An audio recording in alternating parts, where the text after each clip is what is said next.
In the early 60s, a band revolutionized music forever. They were called the Beatles. But just what do they mean by that? Beetles are a common critter. They're often found lurking around in dark corners mischievously. I wouldn't want to be a beetle.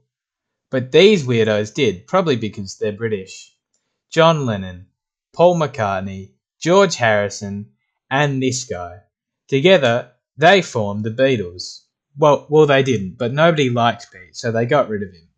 The Beatles did most of the early band stuff. They toured, they sang, they kicked out their drummer, and they slept together a lot. All I can ever say about that is I slept with John a lot. But they really started cooking when they signed up with Apple Studios working with George. No, not that George, this George, keep up. It was their performance on The Ed Sullivan Show that really made them the talk of the town, though. For the next few years, you couldn't eat, sleep, walk, or even breathe without hearing about the Fab Four. They were that big.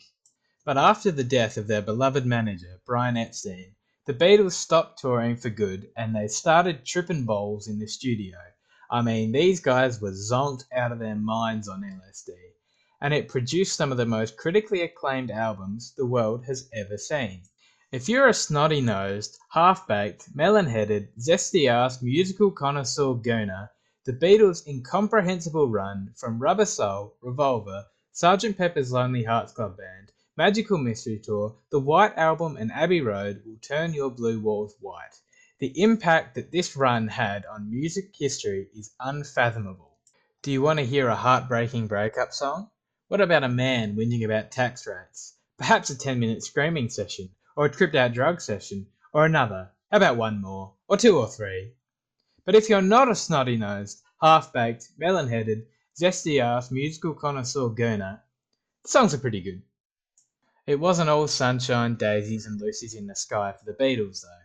While they were making bank, and I mean really rolling in it, despite being taxed to absolute buggery, these guys fought a lot. Paul thought he was King Dick, bossing everyone around like he owned the joint, and George was a bit sick of his tracks being pushed to the side for Paul's whimsical granny music.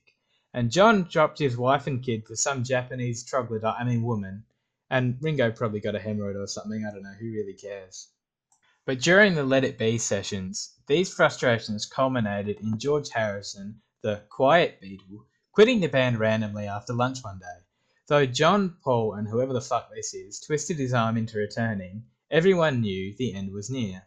Their final performance came on the rooftop of Abbey Road Studios before the release of their penultimate album, also called Abbey Road.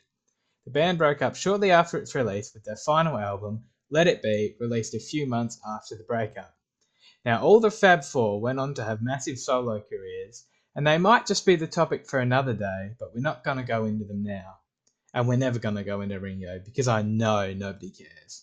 And that's it. The history of the Beatles in 3 minutes. Thank you all for watching, and hopefully there will be more to come.